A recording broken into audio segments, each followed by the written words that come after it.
दोस्तों फिर से आपका स्वागत है डे 25 में। ओके, तो गो ट्यूटोरियल में आज हम लोग सीखने वाले हैं एनोनिमस फंक्शन के बारे में। ओके, तो एनोनिमस फंक्शन क्या होता है? फंक्शन तो हम लोग पिछले वीडियो में देख लिए कि फंक्शन क्या होता है, लेकिन एनोनिमस फंक्शन क्या होता है?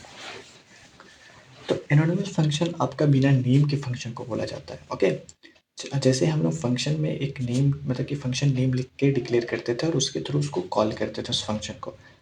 लेकिन एनोनिमस फंक्शन क्या होता है? विदाउट द फंक्शन नेम होता है। ओके, मतलब उस फंक्शन का नेम नहीं होता है। जैसे मैंने यहाँ एग्जांपल दिया, देखिए फन कीवर्ड का यूज़ किया और पैरेंथेसिस दे के हम जो फंक्शन कॉल करा के ये प्रिंट कराना चाह रहे हैं। ओके, क्या प्रिंट कराना चाह रहे हैं? Hello how are you.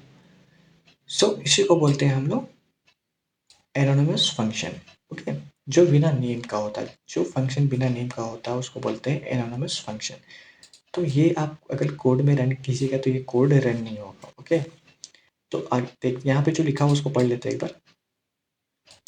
In Go, we can create a function without the function name known as an anonymous function. Okay, यहाँ पे वही बोला गया है कि जब आप एक फंक्शन को क्रिएट करते हैं बिना फंक्शन नेम के तो उसको एनोनिमस फंक्शन के नाम से जाना जाता है। ओके, तो आगे आइए जानते हैं अभी कि इस फंक्शन को हम लोग कॉल कैसे करेंगे।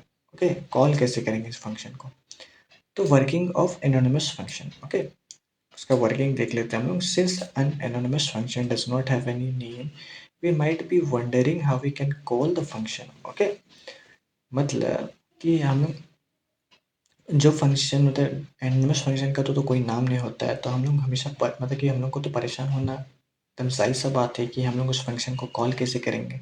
ओके, तो यहाँ पे सॉल्यूशन लिखा हुआ है। Usually what we do is assign the anonymous function to a variable and then use the variable name to call the function.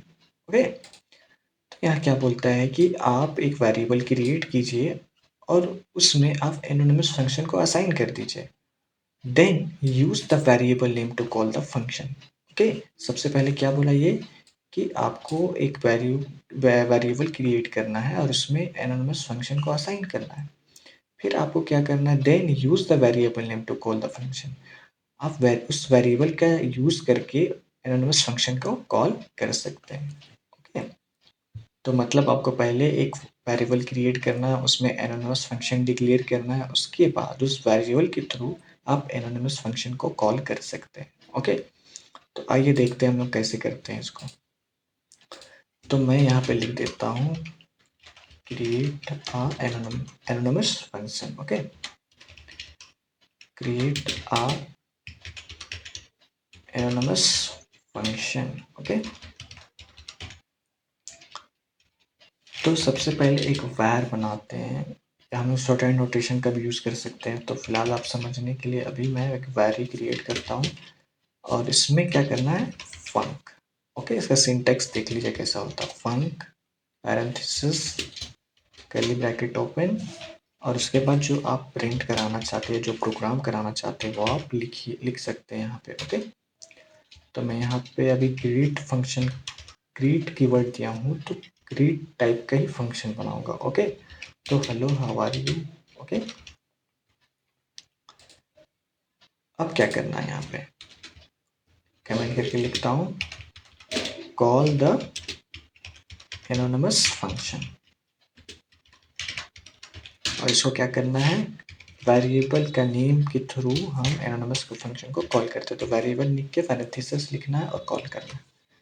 तो ये देखिए हेलो हाउ आर यू आके लिख के आ जाएगा। ओके, आगे नेक्स्ट देखते हैं कि हम इसमें पैरामीटर्स यूज कैसे कर सकते हैं। ओके, जैसे हम लोग पिछली वीडियो में देखे थे ना, फंक्शन में पैरामीटर यूज करना, तो हम लोग एनोनिमस फंक्शन में पैरामीटर्स यूज कर सकते हैं कि नहीं? कर सकते हैं। ओके, तो देखिए बस थोड़ा सा सिंटेक्स अलग है, बाकी कुछ नहीं है। ओके, तो लिखता हूँ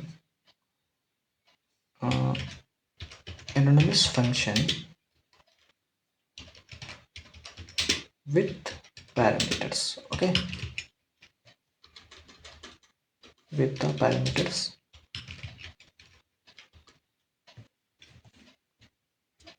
तो हम लोग एक वेरिएबल बनाते हैं एरिया करके। ओके, एक वेरिएबल बनाते हैं एरिया करके और उसमें फंक कीवर्ड देते हैं और सिंटेक्स समझिए। ओके, इसका सिंटेक्स अलग है, अभी यहाँ पे सिंटेक्स समझिएगा पैरामीटर्स का। ओके, ये विदाउट पैरामीटर था, अभी पैरामीटर का सिंटेक्स देखिए। हम लोग पैरामीटर में क्या करते, मतलब जैसे पिछले वीडियो हम लोग देखे थे कि एक रेगुलर फंक्शन जब हम लोग क्रिएट करते थे, ये रेगुलर फंक्शन नहीं है। ओके, रेगुलर फंक्शन पिछले वीडियो में आप लोग देख लीजिएगा, उसको बोलते हैं रेगुलर फंक्शन, इसको बोलते हैं एनोनिमस फंक्शन। ओके, तो देखिए यहाँ पे कैसे हम लोग पैरामीटर डिक्लेयर करते हैं। ओके, तो हम लोग क्या करते थे रेगुलर फंक्शन में कि हम लोग जैसे मान लीजिए एक लेंथ लेते हैं, लेंथ लेते हैं और क्या करते थे यहाँ पे डेटा टाइप लिखते थे, फिर कॉमा डालते थे, क्योंकि अभी दो पैरामीटर लेंगे, क्योंकि एरिया हम लोग को लेंथ एंड ब्रेथ से मिलेगा, इसलिए दो पैरामीटर ले रहे हैं। तो क्या करते थे यहाँ पे इंट करते थे, तो यहाँ पे अभी एरर शो करेगा। ओके,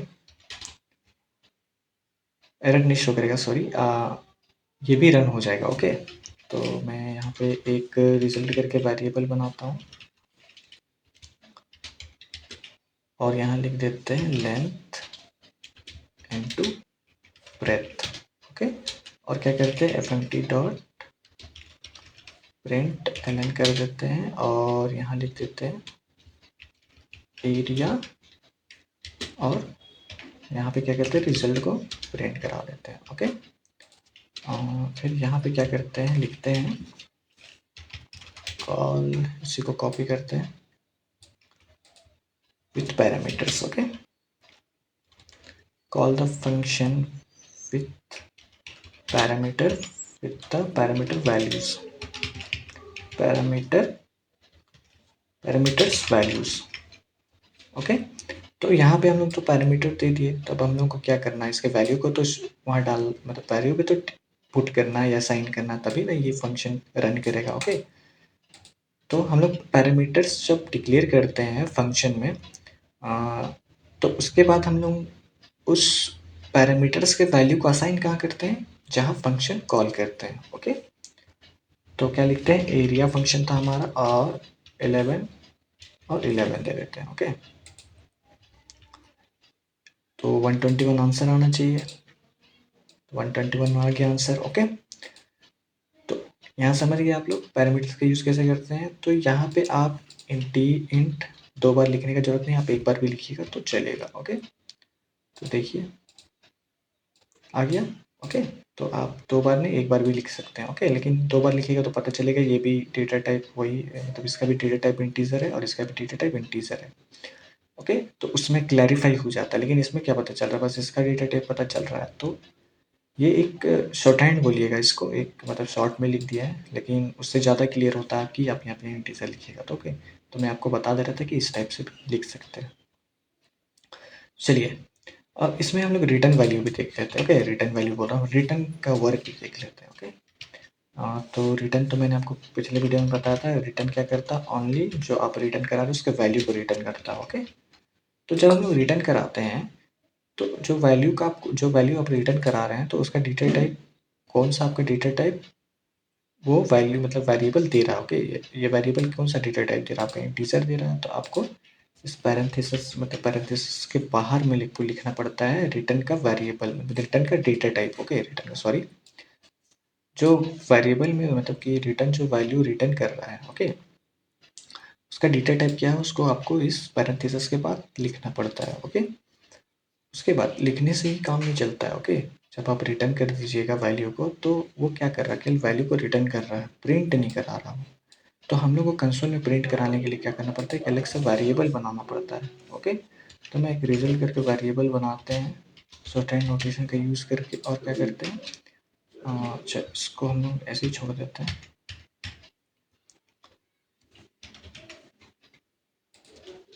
और यहाँ पे और एक हम लोग बना देते हैं वेरिएबल। ओके, रिजल्ट करते हैं और इस इक्वल टू एरिया, इसी एरिया को डाल देते हैं और यहाँ कॉपी कर देते हैं और यहाँ क्या करते हैं प्रिंट करा देते हैं रिजल्ट को। ओके, रिजल्ट को प्रिंट करा देते हैं और यहाँ लिखते हैं एरिया, जो भी एरिया हमारा निकल के आ रहा है, और यहाँ पे रिजल्ट। ओके, तो देखिए ये चेंज नहीं हो जाएगा ना रिजल्ट का वैल्यू। यहाँ पे भी रिजल्ट आप सोच रहे होंगे, यहाँ पे भी रिजल्ट डिक्लेयर किया, यहाँ पे भी। तो मैंने आपको बताया था ना ग्लोबल वेरिएबल, लोकल वेरिएबल, तो ये रिजल्ट है लोकल वेरिएबल आपका। ओके, तो इसीलिए हम लोग इसको मेन फंक्शन में यूज़ नहीं कर सकते, मतलब कि मतलब मेन फंक्शन में यूज़ तो कर रहा है लेकिन इसका वेरिएबल का वैल्यू चेंज नहीं होगा। ओके, ये अपना काम कर रहा है under the function, under the area function काम कर रहा है, और इसको हम लोग मेन फंक्शन में काम करा रहे हैं। ओके, तो इसका वैल्यू चेंज नहीं होगा, ये अलग अलग हो गया अभी। ओके, क्योंकि ये लोकल वेरिएबल है ना, इसलिए। तो लोकल वेरिएबल के लिए अंडर द फंक्शन यूज़ हो रहा है। ओके, उसके बाहर इसका कोई यूज़ नहीं है। तो कंसोल क्लियर करते हैं, रन करते हैं।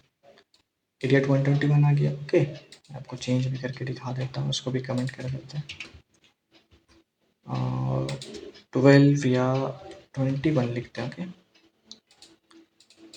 ये देखिए 231 आ गया। तो आई होप आप लोग समझ गए होंगे एनोनिमस फंक्शन क्या होता है और इसमें पैरामीटर्स कैसे यूज़ करते हैं, रिटर्न कैसे यूज़ करते हैं। ओके, सो मिलते हैं नेक्स्ट वीडियो में। Have a nice day.